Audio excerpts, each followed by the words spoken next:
किसान भाइयों, धान की फसल में सबसे ज्यादा नुकसान केवल कीट और रोग ही नहीं करते, बल्कि खरपतवार भी करते हैं।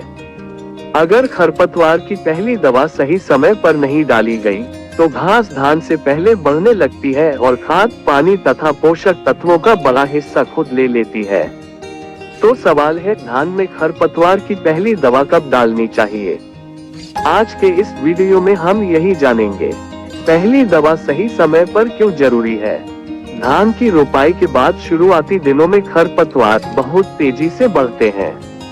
यदि शुरुआत में ही इन पर नियंत्रण नहीं किया गया, तो बाद में इन्हें रोकना कठिन हो सकता है और फसल की बढ़वार पर असर पड़ सकता है। पहली खरपतवार नाशी कब डालें? रोपाई वाली धान में खरपतवार नाशी का समय इस बात पर निर्भर करता है कि आप कौन सी दवा उपयोग कर रहे हैं। प्री इमर्जेंस खरपतवार नाशी सामान्यतः रोपाई के 0-3 दिन के भीतर उपयोग किए जाते हैं। पोस्ट इमर्जेंस खरपतवार नाशी आमतौर पर खरपतवार निकलने के बाद उपयोग किए जाते हैं। इसलिए किसी एक निश्चित दिन की बजाय दवा के प्रकार और खरपतवार की अवस्था को समझना जरूरी है। दवा डालने से पहले क्या ध्यान रखें? खेत में आवश्यकतानुसार नमी या पानी की स्थिति दवा के निर्देशों के अनुरूप हो। खेत में बहुत तेज बहाव वाला पानी न हो। अनुशंसित मात्रा का ही उपयोग करें। छिड़काव समान रूप से करें। किसानों की 5 बड़ी गलतियां। खरपतवार बहुत बड़े होने के बाद दवा डालना।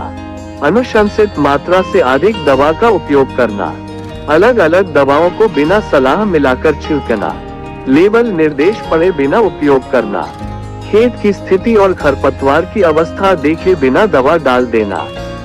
किसान भाइयों, धान में खरपतवार नियंत्रण का सबसे महत्वपूर्ण नियम है सही दवा, सही समय और सही मात्रा।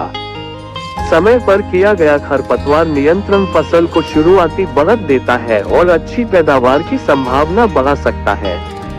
आप अपने खेत में खरपतवार नियंत्रण के लिए कौन सी विधि अपनाते हैं?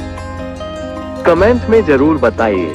अगर वीडियो पसंद आया हो तो लाइक करें, चैनल को सब्सक्राइब करें और खेती से जुड़ी ऐसी ही उपयोगी जानकारी के लिए जुड़े रहें। धन्यवाद।